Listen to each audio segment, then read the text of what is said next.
প্রিয় বন্ধুরা, আজকে আমি দেখাবো কিভাবে কাঁঠাল গ্রাফটিং করতে হয়। আঠাবিহীন ভিয়েতনামি কাঁঠাল কিভাবে গ্রাফটিং করতে হয় সেটা আজকে আমি বিস্তারিত আলোচনা করব। প্রথমে আমরা যেই ছাউনটি আমরা সংগ্রহ করব সেই ছাউনটি অন্ততপক্ষে 15 দিন আগে ছাউনটির মাথাটি কেটে রাখবো। এই যে দেখতে পাচ্ছেন আমি গাছটির মাথা 15 দিন আগে কেটে রাখছি। 15 দিন পর সেই গাছ থেকে আমি ছাউন সংগ্রহ করলাম। দেখতে পাচ্ছেন কাঁঠাল গ্রাফটিংয়ের বিভিন্ন প্রকার পদ্ধতি আছে, তবে এটা হলো সর্বোত্তম পদ্ধতি এবং সর্বশ্রেষ্ঠ পদ্ধতি।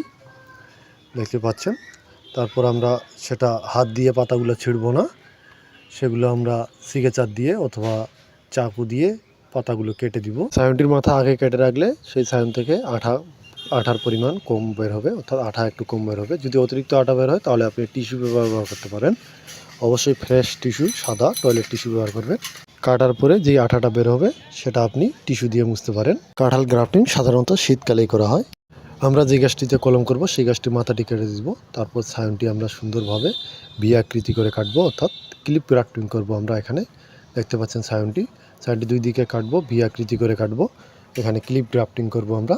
সাধারণভাবে কাঁঠাল গাছে ফল আসতে 5 থেকে 7 বছর সময় লাগে। গ্রাফটিং করলে আপনি 2 থেকে 2.5 বছরের ভিতরে ফল পাবেন। আসলে কাঁঠালে কিন্তু আঠা বের হয়, আর এই আঠাটি টিস্যু পেপার দিয়ে মুছতে পারেন, না মুছলেও কোনো সমস্যা নাই। তারপর দেখতে পাচ্ছেন কিভাবে কাটলাম আমি স্লোলি ভিডিওটা দেখাচ্ছি আপনাদের দেখার সুবিধার্থে। আমের মতোই কাঁঠালও গ্রাফটিং করতে হয়, ঠিক একইভাবে হালকা করে। যেই গাছটিতে কলম করব সেই গাছটির বাকলটি তুলব। যে গাছটিতে কলম করব সেই গাছটির বয়স মিনিমাম 1 বছর হতে হবে। বর্তমানে বিজ্ঞান অনেক দূরে এগিয়ে গেছে, বর্তমানে কিন্তু কাঁঠালেরও কলম হয়, ব্যাপক হারে কাঁঠালের কলম হচ্ছে। আপনি ভিয়েতনামি আঠাবিহীন কাঁঠাল অথবা 12 মাসি কাঁঠাল নিজের বাড়িতে, ছাদে অথবা বাড়ির আলগিনায় লাগাতে পারেন। আসলে কলম করা কিন্তু খুব সোজা।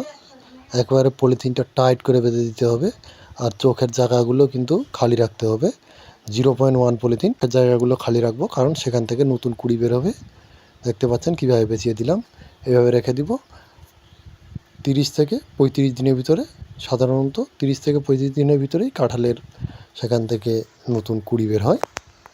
আমি দিনাজপুর হর্টিকালচার সেন্টার দিনাজপুর হতে নিয়মিত উদ্ভিদ ও গ্রাফটিংয়ের উপর ভিডিও দিয়ে থাকি।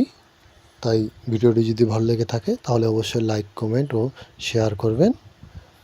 আর নিয়মিত গুরুত্বপূর্ণ এই ধরনের টিপস পেতে চ্যানেলটিকে সাবস্ক্রাইব করে রাখবেন।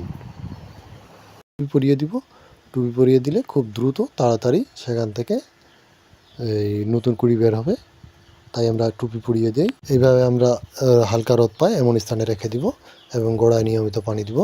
ইনশাআল্লাহ কলম হয়ে যাবে। বন্ধুরা, আজ এই পর্যন্তই। আবারও দেখা হবে অন্য কোনো বিষয় নিয়ে, অন্য কোনো গ্রাফটিং নিয়ে অথবা উদ্ভিদ নিয়ে। ভালো থাকবেন সবাই, এই দোয়া করি। ধন্যবাদ।